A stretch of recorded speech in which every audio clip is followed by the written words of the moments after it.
Hey friends, so much to talk about in this podcast today. We're seeing more illegal immigration insanity happening over in Europe. We witnessed the Fauci plead the fifth after he had so much to say during the COVID pandemic, and now he has nothing to say. What an erosion of public trust is happening there. And then we're going to really get into the craziness that is the modern day WNBA. How did we get here? And why do we continue to promote the woke ideology of transgenderism that 80% of this country says we're done with that, but the NBA still continues to go woke all the way. We want to talk about how and why that's such a problem, and we're going to highlight a couple of stars that are standing up for truth. All right, so we're going to hit that in our podcast today.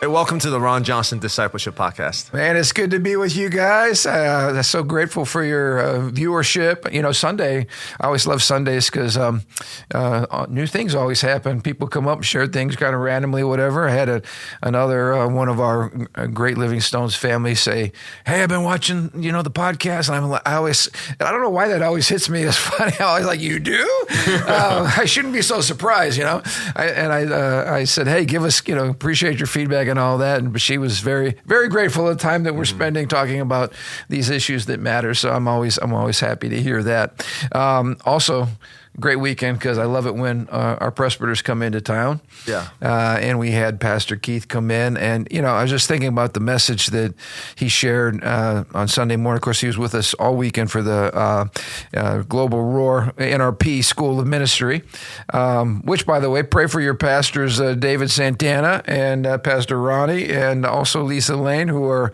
all overseas right now. It sounds like they're at an all-inclusive, but they're not. They're in Barbados, and they really are doing some heavy lifting and doing a lot of work over the next 3 days, but keep them in your prayers. But anyway, Sunday was so good, just talking about a topic that I don't think you can talk about too much in the body of Christ, and that's the simple topic of faith.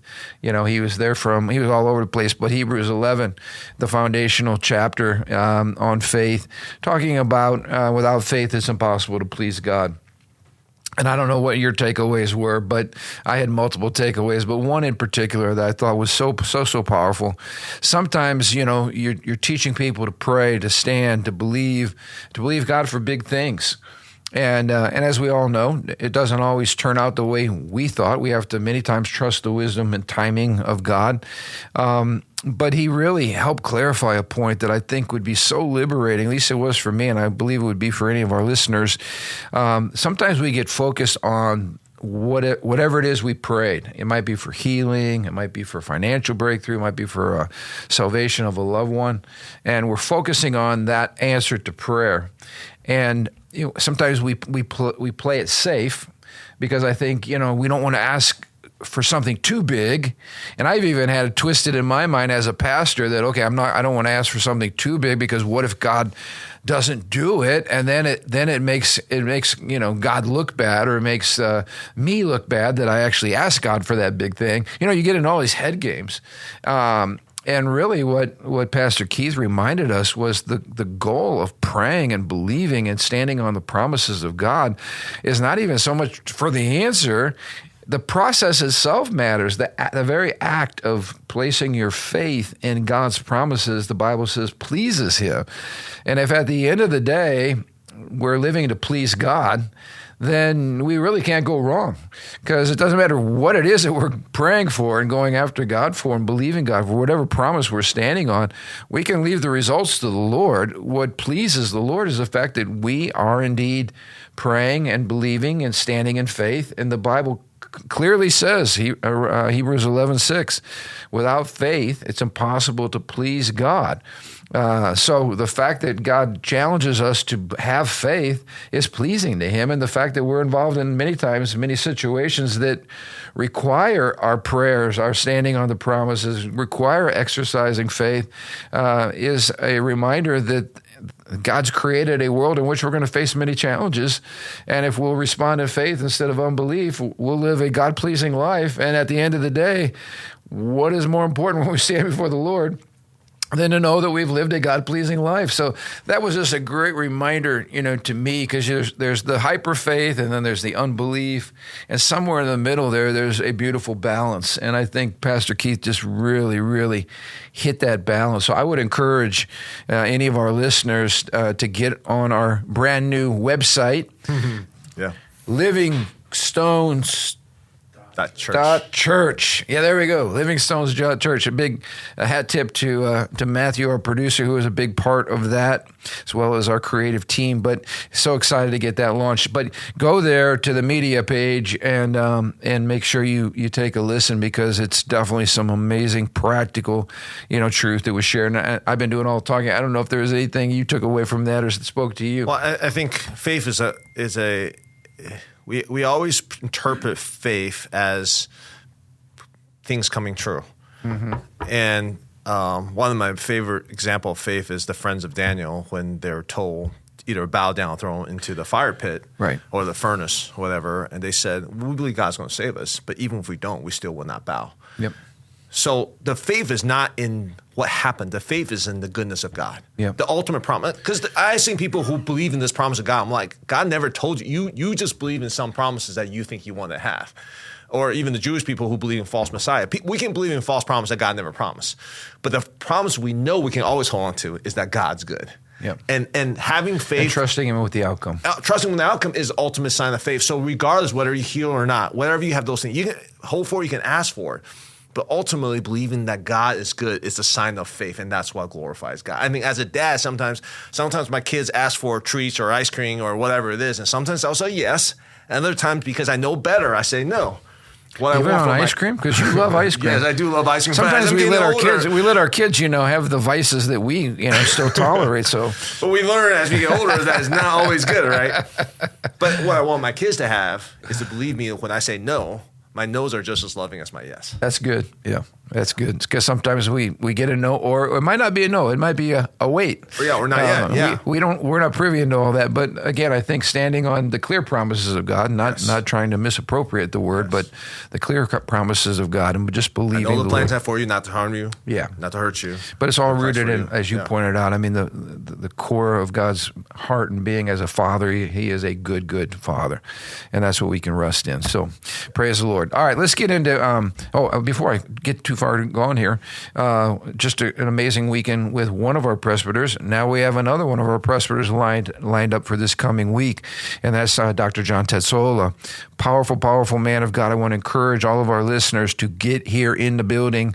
We'll be in the main sanctuary Sunday morning from 9 to noon, and that's always a powerful. Talking about Saturday or Sunday. I'm talking about Saturday. Saturday, yes. Did I say? He said Sunday. Okay. Yeah, Sunday. All three services. Well, he will be here Sunday too, yes, but get here Saturday. I'm sorry, in the main sanctuary, 9 to 12, because it's always a strong time of teaching, but not just general teaching on anything, but really teaching that he believes is for us in this season. And I always crack up. He told me on the phone today, because I was chatting with him, 28 new books to release. I'm like, do you understand? Every time you come with 28 new books, I have to do an addition on my house because I have to put in more library space because my wife will buy all 28 of those books, which is great. I'm glad that she's doing that. And of course, I'm teaching, but it's just such a treasure trove of biblical wisdom. And so that's going to be a great time. You will not want to miss it this coming weekend. All right, let's get into the craziness that is life in this fallen world. We're never at a loss for things that we can talk about from a biblical worldview perspective. But let's get, I guess, to a couple hot item things. It's interesting to me, we're talking about this mass flood of folks into Spain. Like 60,000 people, something like that. People, yeah. And I had an epiphany. I found something came to my mind that it was like, aha. We understand Islam is a globalist, dominionist kind of a political / religious worldview. Their goal is to completely Islamicize the planet. which should be a wake-up call to anybody that does not want to share that vision. But it's interesting because a lot of what's driving this illegal immigration that's destroying national identity and destroying economic bases and all these things, as I saw in this situation, this was largely allowed to happen by lax immigration laws, so we don't have the rule of law, by giving folks a hope that if they get to the border, they'll get in, and if they get in the country, they won't be deported. Yep. And a lot of this I saw was actually being promoted, same thing in the States, by socialism, or the Socialist Party, which / communism, which I just connected the dots. It's the same spirit behind all of this, and that spirit is communism is also a totalitarian globalistic vision. We call it socialism because it's in its minor stages, right? We try to kind of soften it. Yep. But really this whole idea to get rid of borders and to let everybody in is part of the plan to create disruption and chaos and cause the whole system to collapse. Yep. And it really sets the stage for another tyrannical vision, Marxist vision, godless vision of a one world kind of government. So whether it's Islam or whether it's secularism / atheism / Marxism, it's the same bird. And so at least they're recognizing, wow, this is not good. My phone's beeping here like crazy. Let me shut this thing off. It's the same bird wrapped in a different package. So anyway, I don't know what they're finally starting to, send some of these people back. But this was interesting enough. It was the courts again that screwed this thing up. Talk about what happened there regarding the courts, because that was really what opened the door to all these people, pressing their way in. Are you talking about the fact that the court ruled that you can't send people back out for a long time? Yeah, so someone comes in, we know they're illegal, and they should instantly be sent out. Oh, no, now they have to have a day in court. Yep. And it's like, what are you talking about? I mean, I don't even know how that is that's not even common sense. And so now you're cluttering up the court system. Now you're encouraging people to get in the country because it might take them 3 years to get that through the courts. Who knows how long it's going to take them. Anyway, this is bad government again, bad courts that are creating these. And the other thing I think we should ask is, why are all these Muslim people can't wait to get out of their country and get into another country, and then when they get in that country, to completely trash the country? So it's interesting, though, that we're not having these problems in any other places except people who are trying to escape from Islam or are trying to escape on purpose. These were all like men. So I don't know if they're being sent in. What's like behind the scenes of all this? I guess that's yet to be determined.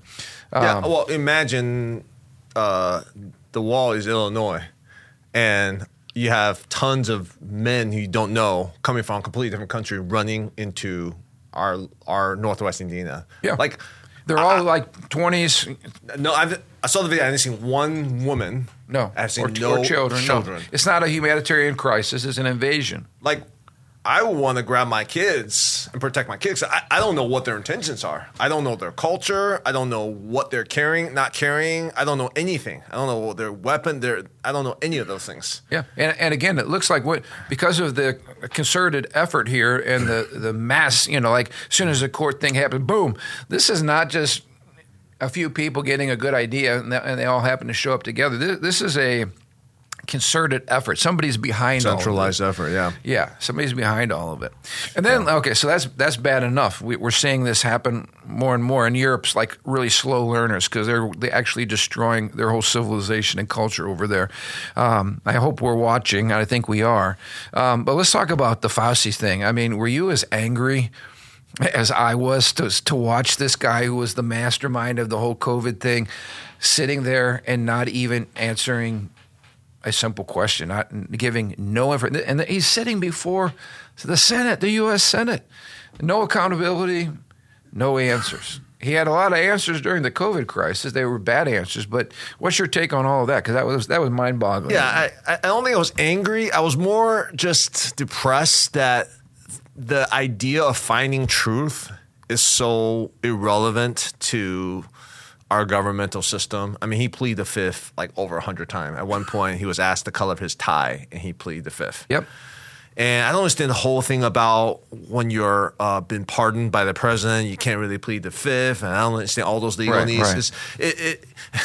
Laws are good and laws are important. I get that. But when you come to a point in which the meaning of the law has completely disappeared and all you have is a letter of law, everything converges on the exact wording of the law. Yeah. The heart behind the law is promote righteousness and justice. And since that we have no transcendent sense of righteousness and judgment, Right, no definition. That hearing was just a tangible representation of legalism to the nth degree, because he's just letter of the law. I will not answer this question. Your diary says this. Right. Not your personal. This is something on government document that you put on a server. Says this. You said this in public. Explain. I plead the fifth.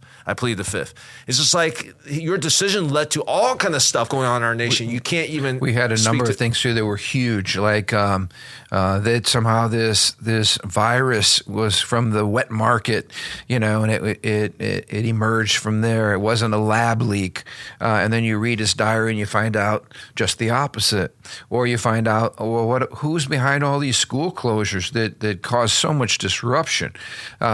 Who's behind all of that? Well, Fauci says it wasn't me, and then you go to his diary and you see he was strong-arming the mayor of New York City to shut down the whole school system. So again, you can't have your cake and eat it too. When you, to your point, when you have a clear statement in your diary, your personal diary, that conflicts with the clear, recorded instance of you in public on tape saying just the opposite, you're a liar. You're just a flat-out liar, and you're deceiving people. And then who is going to pay the consequences of all of your decisions? Because you were the one responsible for giving us the expert advice, right? That everybody was going by. So I get a little frustrated because I'm watching some really, really good senators grilling him and holding him accountable, or trying to. And then it makes for great social media. But a lot of the folks feel just the way I do. When is somebody going to go to jail? Or in Fauci's case, when is someone going to go to the electric chair? Because his shenanigans are responsible for the deaths of who knows how many people, or how many people lost their businesses, how many people lost their jobs because they wouldn't get the jab, all this kind of stuff. All the terrible information and terrible protocol that was established, it was actually killing people. I know I have at least two young women who were young mothers that died because of that remdesivir. They would shut their kidneys down, and then when their kidneys got shut down, they had to go on the ventilator, and eventually they died of heart attacks and so forth, all because the protocol was just evil. It was just wicked. It was killing people. And so I know personally from that. And then the stoppage of the accessibility to ivermectin and some of these cheap drugs that were incredibly effective. And so now you have people that are sneaking around trying to find ivermectin and not telling their doctors, because their doctors, have bought into whatever the lie was. And then you got the hospitals getting the kickbacks if they put people on ventilators. I mean, this was one big sham, and good people were shamed simply because they wanted to follow their conscience. Yeah. I just want to see accountability, and I don't know that we will. And that's what I guess disturbed me more than anything is anybody going to pay for this? Because there's a lot of blood on Fauci's hands, but I don't know if they'll hold him accountable. What's also really discouraging is we're not talking, as you pointed out, about truth anymore. This is pure political theater. Yep. I saw Senator Durbin from Illinois, who's coming to Fauci's aid. Oh, what a good man, a noble man, an honorable man. It's terrible what those nasty Republicans are doing. I'm thinking, are you kidding me? I mean, the cat's out of the bag, and you continue to go with that same old song and dance. It's like you're not concerned with truth or facts or even the inconsistencies. Those inconsistencies don't have a D or an R in front of them. They're just lies. It's just lies. So when are we going to stop playing the power game? And I guess if you're not a Jesus lover, you never stop playing the power game. We talked about that. Yeah, I mean, you identify there's no truth. So when you identify with the fact that with the theology that there's no truth, all you have left is power. We said it over and over again. Yep. And it just gets her. And that was, when I saw hearing, that's what it was. It was just a power. It was two powers going at each other, and you have the letter of law trying to protect you. This is why do Christians need to get involved in government? Because if you don't get involved in government, this is what it devolves to. If there aren't enough Christian people who are loyal fundamentally to God, to a higher power, to a transcendent source of truth, then this is what we get. We get a broken system. And we're not going to have time to talk about it today, but I just saw a listing of all the midterm candidates for the Democrats. It is like the who's who in the crazy zoo. I mean, these people are absolutely nuts. And this is what's become of the Democratic Party, because they've lost any semblance of standing for objective truth. Everything's a social construct, which leads me to our next point, which is where I really want to spend the most amount of time. I know we had a little talk beforehand. None of us in this room are necessarily experts on the WNBA, but what an absolute freak show circus. I mean, these guys have an opportunity now. I say guys, these gals have an opportunity now to actually be relevant, to be profitable. They've got a couple of stars whose jerseys are selling, outpacing the rest of the league. They've got some real talent, and of course, I'm talking about Caitlin Clark, who has been absolutely beat up every time she goes out on the court. The refereeing in the WNBA is atrocious. And then we have Sophie Cunningham, her teammate, who first of all came on the scene, as you pointed out, which I was very proud of that observation of yours, that Sophie Cunningham finally just said, I'm tired of my teammate getting the crud beat out of her, and so I'm going to defend her. And, she kind of dished it back and instantly became a league sensation. But lately what she did was she just had a simple outburst of common sense. She has been doing a lot of events for young girls who are interested, in basketball and, public service types thing. Great for the face of the league. All these little girls are loving her. And she came out and said something really, really radical. She said that she wants, I'm quoting her here, I quote, I want to protect young girls in a locker room or young girls in a sport who shouldn't have to go against biological men. And when some corners of the social media tried to shame her, Sophie didn't blink. She said, I think it's really important to protect children. And that's little girls who are also involved in that category. And I love this. She said, I stand on what I said. Well, that created an absolute firestorm of pushback from the woke WNBA. They couldn't handle that common sense statement and wanted to punish her for it. But to her, credit, she didn't back down. And, we've noticed this before. Remember when Harrison Butker on the Chiefs kicker in his commencement speech, he just really said, we need to honor, family values and get back to family values. Well, the average person has no way of saying, way to go, Harrison, or way to go, Sophie. So the way that they show their support is they buy the person's jersey. Mm-hmm.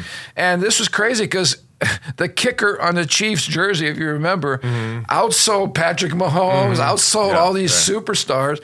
Well, the two leading jerseys by far in the WNBA are Sophie's and Caitlin's, because that's the only way folks have a way to actually vote. And so the irony of this is crazy. But I want to get back to well, first of all, I was kind of filling you in on what's been happening because I know you don't have time to study the WNBA. But Sophie came out with a brand new pair of Adidas shoes. Those things sold out the day that they dropped. I mean, so again, people are buying shoes. People are and again, this issue, we talked about this. This is not a 50-50 issue. This is an 80-20 issue. Even Democrats get it that there is a difference between men and women, and that biological males who think they're women should not be able to compete in women's sports. There should be a safe place for women. But this gets back to a big worldview issue. I want to highlight this. When your worldview gets so disconnected from objective reality, you get involved in all kinds of crazy stuff. So Sophie's coach was interviewed about what she thought about Sophie's stand. And I'm going to see if I can find it here.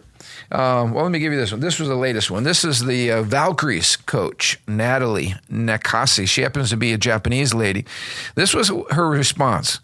I think just in terms of how I'm seeing this, I can answer, for me, sports is about belonging.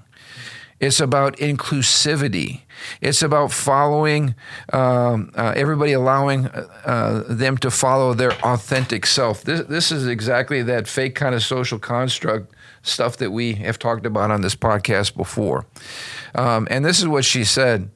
The reason basically she supports men and women's sports is because I've been criticized for my height and ethnicity.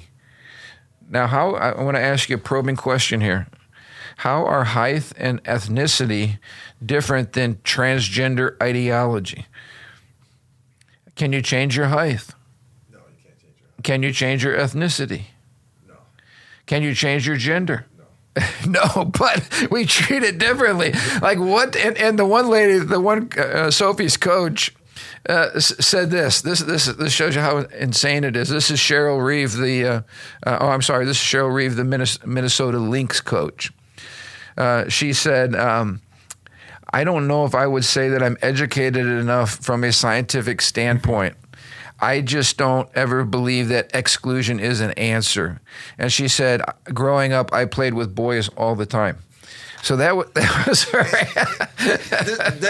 Let me interpret that for you. I'm the WNBA coach whisperer. Okay. It says, the coach this is what she's saying. She's saying, I don't want to stick my head out in this mess. Exactly. And I don't want to have controversy. And my opinion, I want to say as little as I can with as many words as I can. And I want to hit all the key words and then never talk to me about the subject again because I don't want to talk about it. That's what she said. Exactly. It is a lack of courage. It is groupthink. It is virtue signaling to the max. Can you go back to what that Japanese coach, the Valkyrie, what city is that? Valkyries, where'd she go? Doesn't matter. Okay, Golden State. She's California. California. Okay. Can you read her quote one more time? Yeah. She said, makes me want to throw up. She said, sports is about belonging. Okay, time out. Okay, sports is about belonging. So does that mean that everyone should be a champion? Or does that mean only the best becomes champion? So sports is about belonging. That's a very cool thing to say. But you don't nuance it, so everyone should get a ring then at the end of the championship, right? Because everyone should belong, right? Last time I checked, at the pro level, sports is about winning. About winning. Okay, but even if you say, well, team kids is about belonging, team sports is about belonging, does that mean that the girls should be able to play with other girls and they're not competing against guys so they can feel... That one word, you want to belong, you talk about authenticity. How about Sophie Cunningham being authentic to herself and sharing what she believes? Yeah, what about her authenticity? You just take all these words, you throw out there. I mean, to me, I don't understand. This is where I get fired. I don't understand how much your conscience can be serious. I don't even know this lady, but it's like for me to say those words with those contexts. For me personally, I won't speak for her. My conscience has been so seared that I'm saying those words knowing each of the words have zero meaning because they can be taken to whatever meaning you want to be. So I hear stuff like that. I think my brain just blanks out. Like all the neurons just like stops firing because whatever it says has no meaning. I can't handle it. Like if you think Sophie Cunningham's wrong, say it. She's a bigot. Call her that. Yeah, exactly. Don't throw all these meaningless words. We're all about love here. While we're punching and trashing somebody, but we're all about love. Why are you trashing? No, your love the word love is meaningless. I don't know what you're saying. You know, I love it. I'm fired up. So Sage Cunningham, who I'm not Sage Cunningham, Sage Steele, who was a ESPN reporter who got canned because she actually made some comments that went against the woke ESPN. She made the comment that courage sells. Yeah. Clarity. Yeah, clarity. And courage. And she said, she highlighted again the fact that Sophie Cunningham's courage is actually inspiring other people's boldness. She said, not only does principle matter, but speaking the truth can be a really good business move as well. She's highlighting the fact that people are showing up and supporting and buying jerseys and buying shoes and all of these things. I love what she says here. Everybody knows that men have a physical advantage over women. This is not rocket science. It's exactly why most women's basketball teams practice against men on every level. High school, college, WNBA. Why? Because men are bigger and stronger and faster, she underscored. No other woman in the NBA has been willing to do this. She stood up for other women. After all, this is the women's NBA. Sophie stood up for other women. She stood up for common sense. It's actually been maddening, frankly, to witness so many women choose to ignore the obvious and basically virtue signal. And Steele argues, she says, probably why so many companies just choose to go along with the insanity instead of going along with the wokeness. Because if women don't stand up and put an end to this foolishness, if we don't stand up for ourselves, I'm sure these companies are thinking, why should we? So Cunningham is unfortunately swimming against the woke tide of the WNBA, which continues to embrace the far left despite a nationwide pushback. This is interesting. This year, of course, is the USA 250. It's celebrating our country's 250th, birthday. The WNBA was the only professional league across all sports that refused to put patches on their All-Star jerseys saying USA 250. The only sport to reject. They made a political statement out of it instead of just simply celebrating what it is to be American. That's how ridiculously woke they are. I love this one. Two different memes I saw. There's a way to definitively settle this debate about whether men claiming to be women should be able to play in the WNBA in the most hilarious way possible. What is Dennis Rodman doing these days? And here's a picture of Dennis Rodman saying, it's Daniela now, wearing an Indiana Fever jersey. If we just had one crazy knucklehead guy that was halfway decent in basketball that decided to be a woman, it would destroy the whole WNBA as far as competitiveness. And I think this one is the sad truth of all. The biggest threat to Western civilization is Russia, China, Islam, or the winner, white liberal women with liberal arts degrees, because they are the most brain-dead population that's out there. But let's get into what's really going on here, the irony of this moment.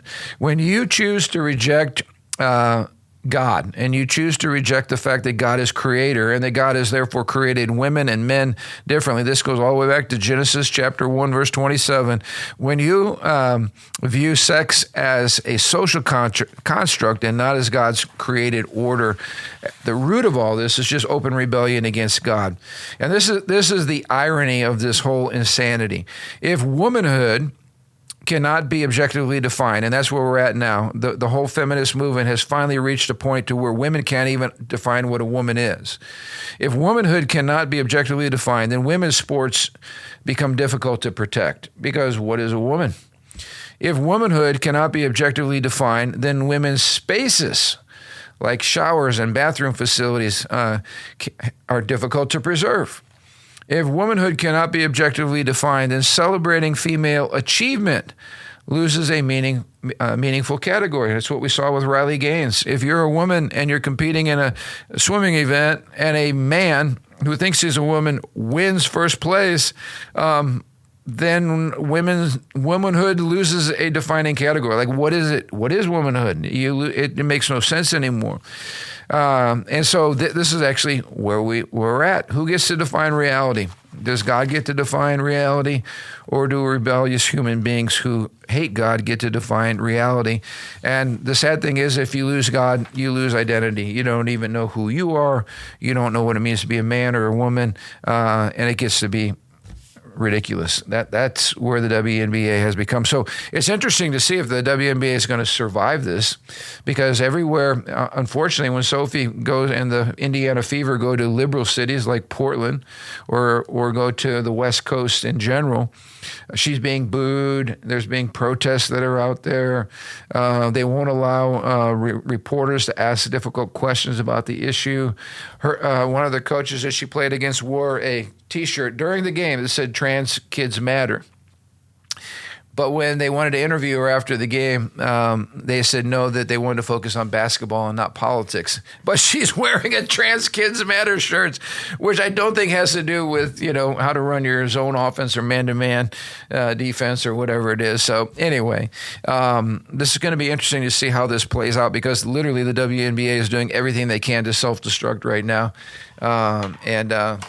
We'll see what kind of a timeline that they have. I hope they can pull out of it, because this really is a season and an opportunity for a whole new interest in women's sports.